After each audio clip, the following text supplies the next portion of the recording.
Hello and welcome to the WIP, the What If podcast that's a work in progress. I am your host, the undisputed, the Slim James, and this is a roundabout roundup of Marvel's What If series of comics. Usually I do these in a non-linear fashion, just take a bunch of random back issues and group them around a common subject. But this month is What If month from Marvel. They decided to release 5 one-shots having to do with the Age of Ultron crossover from last year. So in fact, this is linear because I did issue 1 last week with the Wasp, and issue 2, What If Age of Ultron 2, features a scenario where Iron Man was wiped from the timeline. Opening off, the cover is gets the job done. It's nothing too crazy, but I like it better than last week's cover. I'll say that. We get the same recap from the first issue about time and how you don't mess with it. It's a fragile living organism, so you don't just go back and fix stuff, or else it'll get stressed and break and all that razzmatazz. Our establishing shot is of Tony Stark drinking, but then he is killed through whatever time travel means, like in the Age of Ultron. And apparently, like the Wasp, I guess the common theme is all they can think of is the variations of their costumes as they die. Sadly, we don't get Deep Sea Hydro Armor Iron Man, or Hulk Buster, or Thor Buster, or Impossible Man Buster, which would be, a humdinger in itself. So, the result of Tony Stark being wiped from the timeline is Obadiah Stane, Jeff Bridges himself. Or is it Bo Bridges? At least it's not the Bill Paxton Pullman thing. Jeez Louise. Obadiah Stane takes over Stark Industries, and we get what is described as an endless armor war. Our action opens up in sometime in the indeterminate future with Old Man Logan. You can tell it's the future because he has some gray hair. Wolverine attacks some flunkies. Ghost Rider, who is explicitly not Danny Ketch, as it explains, shows up, and they eventually procure the goods that they're after, an original Stark Iron Man suit, which apparently, it's the real deal. It's the good stuff. Cut to a scene with Hulk. He is meditating. He's given up a life of smashing. He's become a monk up in the mountains of China. He won't help Wolverine and Ghost Rider because, he leads a peaceful life now.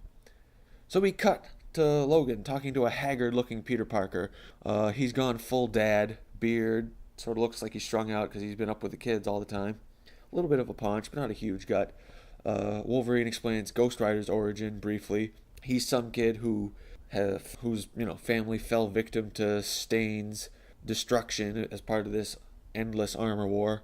And so the vengeance burning inside him exploded out of him in the form of Ghost Rideriness. Peter Parker digs out some of his old spider stuff from a trunk in the cellar. It's implied Mary Jane doesn't approve of this type of stuff anymore, but we're off and running. We got Spider-Man. And I will say that Spider-Man has a cool-looking mashup/redesign that combines some of the black suit elements, the Venom spider, and some of his traditional look, and he's looking pretty cool. And he goes with the others to convince Hulk to stand up to Stane. It's within this that we see the allusion to the death of Captain America and some of the other Avengers in the ongoing armor wars. So that's what happened to everybody else. Hulk finally agrees, and we get a splash page with the Ghost Rider, Wolverine, Spider-Man, and the Hulk. The 4 of them echoing the new Fantastic Four that popped up a few times over the years.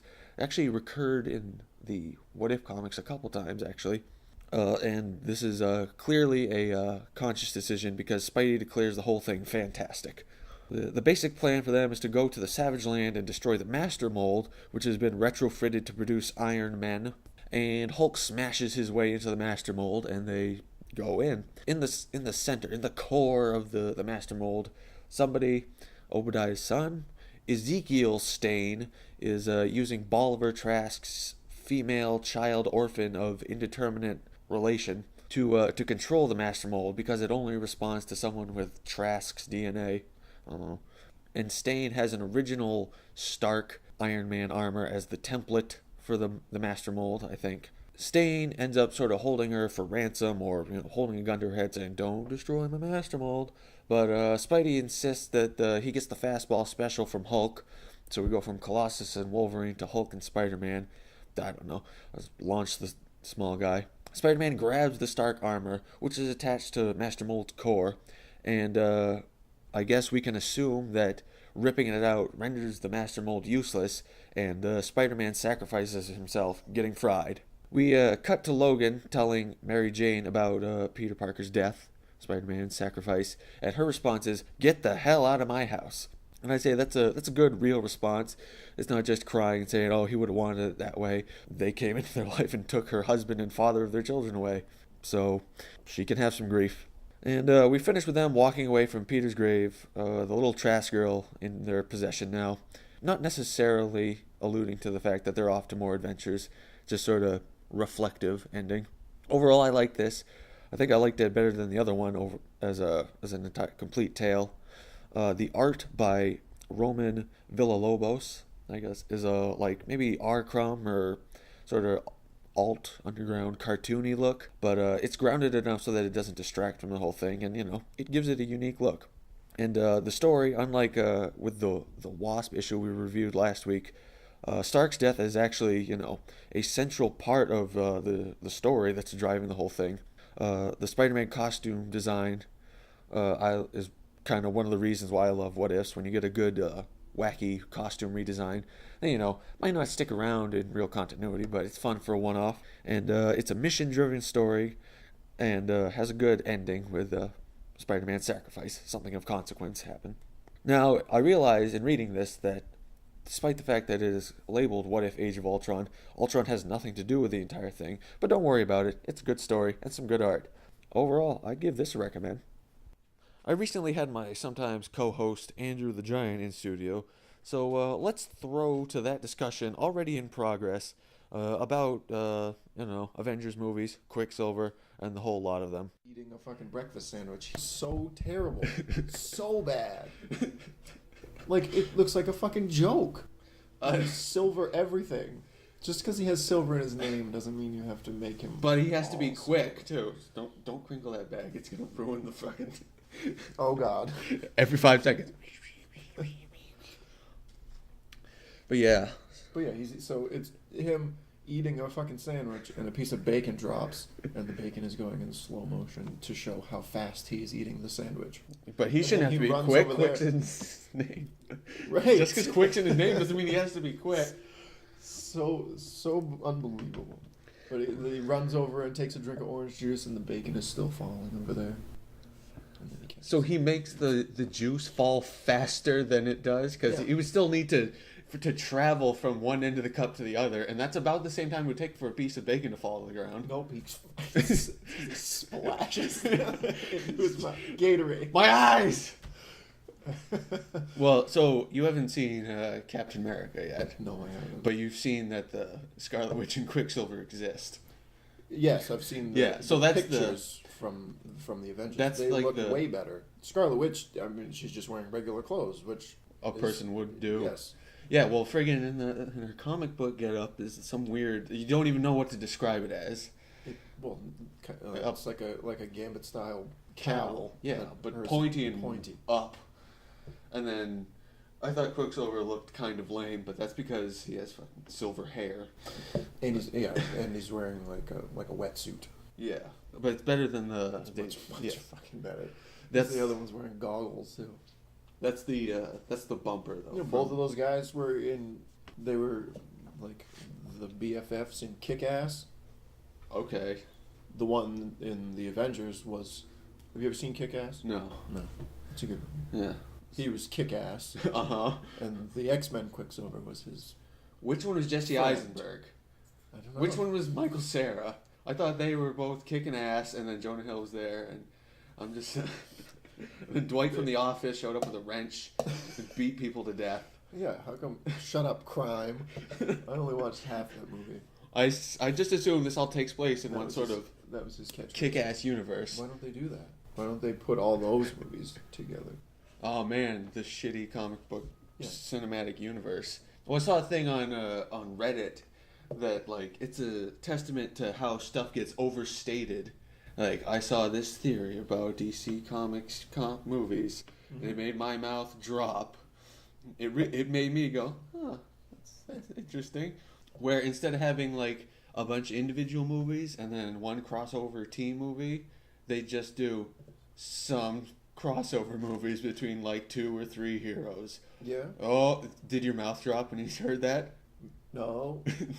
But It's I like, guess Marvel is already they've already released a thing saying that they already have their schedule planned like up through 2025 or something. yeah, what they should do is bust it all the way out to 2099. We get Spider-Man 2099. No, but Well, that's what you would expect. oh yeah, They're not going to do that. Ravage 2099. Yes. But I don't know why DC's dragging their feet. This other than the Dark Knight. this jaw-dropping article was also made a good point that Warner Brothers owns DC, and so they make movies. And you might think, oh, well, green light. But they need to make stuff that's not just superhero movies. So they're sort of like, we only have so much money. Whereas Marvel like took theirs in-house and they can just churn out a couple a year. Plus then they licensed out other stuff, which, you're like, oh, bring Spider-Man back. But then you get the law of diminishing returns and, instead of having 1 or 2 good Marvel movies and an okay Spider-Man movie, you get 3 because everything's stretched to the max. Yeah. Oh, but they should have Spider-Man in the Avengers. Spider-Man doesn't belong in the Avengers, damn it. Well, they can do, what Netflix teamed up with Marvel to do those 4 things. Yeah, They but could do those something don't. like that. Even just something online. Are you talking for Just DC now? Yeah. Yeah. Well, who's being put online? They Deathstroke. They were worried that like people weren't ready for a Wonder Woman movie. Plastic Man. Like Plastic Man on Netflix. why couldn't you make a Wonder Woman movie? See that? Strong female protagonist. It's scary. You don't think people would see a Wonder Woman movie? Yeah, they probably would. Wonder Woman's. Come on. She's She well transcends known enough Yeah. to get people to go see it. Yeah, it's not like Black Canary or. Well, yeah, they didn't think that it would be good enough, so they're just gonna throw her in there with no backstory. But the Batman versus Superman movie is gonna be released on the same day as either the new Avengers or the next Captain America or something. Probably. Well, Avengers. I think it would have to be like Captain America because Avengers is coming out next year, and they're like, "Oh my God, we can't do Superman, Batman for another year or something." Or either way, I don't know. Avengers is out next year? I thought so. Yeah, Captain America, Thor 2. So they've all had their sequels after Avengers. When's the next Hulk? Oh. Buffalo. Yeah, Buffalo. I'd love to see that. Yeah. He's a charming man. He's due. What about Agents of S.H.I.E.L.D.? You watched that last night? No. Oh, Today I will watch it. well, it contains some spoilers as to the events of Captain America: The Winter Soldier. I'm not too worried. I mean, I know who the Winter Soldier is. Uh-huh. So but as far as the other event, other than that, I don't know. But But I have read the book. but yeah, Quicksilver and Scarlet Witch were the bumper in at the post credits or whatever thing At the end of at Captain America, along with Baron von Strucker or something. They went full monocle. He's walking around with a goddamn monocle, and it's not World War II. But actually, that's like World War I stuff. That's still like colonial Europe days. Yeah, barons. Yeah, barons are not World War II era things. Yeah, Red Baron. Yeah, hell of a pizza. Mm-hmm. All right, that about wraps it up. So until next time, we'll see ya. So in closing, I will remind you to follow us on Twitter at the Slim James or at giant_size, theslimjames.com, giantsizeComicThings.com. The WIP What If podcast is on iTunes, on Stitcher, on YouTube, and on Vimeo. So go out there and find us. And remember, don't spend the rest of your life asking, what if?